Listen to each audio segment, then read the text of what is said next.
Welcome back into the Sports Source. This segment brought to you by Safety Systems, security systems for your home or office, life safety systems.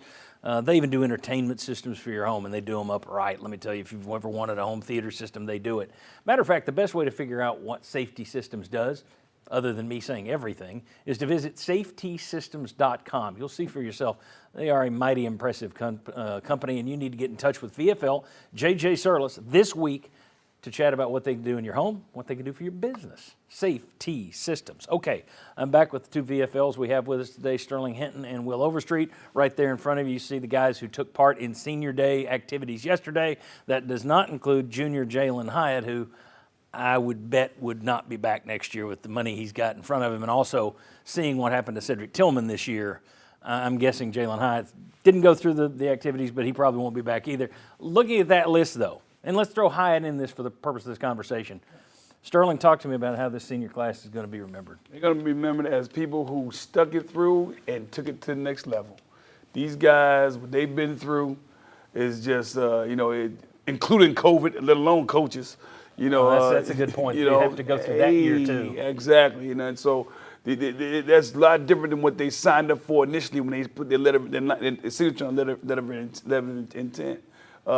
These guys, my heart goes out to them. It's amazing. I'm looking at Jacob Warren. I remember he was born. I played with his father. These guys, he's a senior. Getting ready to leave now.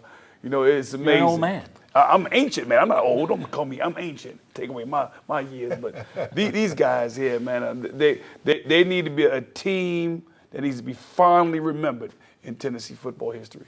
Will Overstreet. The Phoenix class, rising from the ashes. I mean, that's about as where as you could be.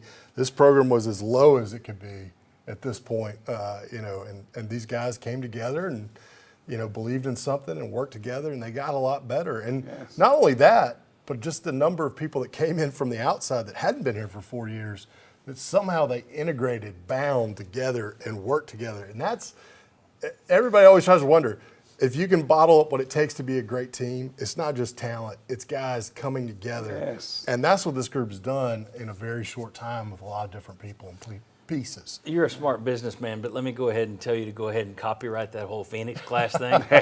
Because I could see somebody, actually, I could see somebody doing that with an NIL shirt. Yeah. And all those guys' names on Yes. it, and fans buying that.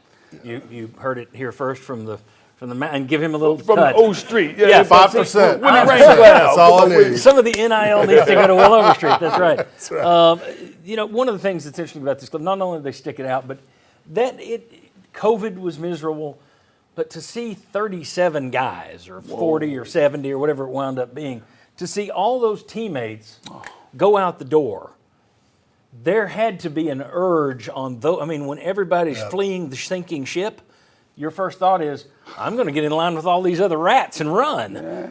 And these guys didn't. That had a certain, to borrow a word from Johnny Majors, that showed some stick-to-itiveness. Stick-to-itiveness. That they ignored the noise of slamming doors all the way around them and stayed where they were. And I don't know if maybe that was part of why they're successful, is because bad chemistry left, right? The ones that didn't want to play for each other or whatever, they got on the boat and left, and some other guys stayed around and said, hey, I'm here for you. I'm here for you. If you want to be a part of this, you're going to be on the same team. So it could have been a blessing in disguise that you lost certain people that maybe would never have been a part of that, and you got what you needed to build a core around. Yes. And so that may be actually a winning day for Tennessee when it was a dark hour. And credit the coaching staff, 30 seconds here, credit the coaching staff, though, for being able to tap into that and bring this bunch together the way they did, whether it was playing kickball or watching the Super Bowl together. They knew that this was a bunch that needed to be loved rather than kicked in the tail, and they did it and still built a good football team in the process. And then started loving each other and loved the people that came on board. And so that unity as a team, that family idea that they put together in the culture of this football team, it's just been phenomenal. You get a guy like Princeton Fan. I mean, he's increased his NFL stock probably be H-back now. Came as a wide receiver. You know, guys like Solon Page, them guys been around for a long time.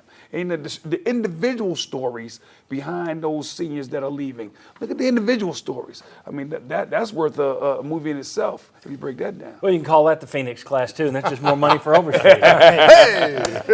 Very good. All right. When we come back, can South Carolina cause any problems at all for Tennessee next week? Those are the kinds of things you say, and then it winds up on YouTube the next week after a loss, and you look stupid. Can South Carolina cause any problems? Nobody thinks they can. Is there anything to worry about? We got a coach here. Let's ask him. Come on back. Away from home? Watch the Sports Source live at WATE.com.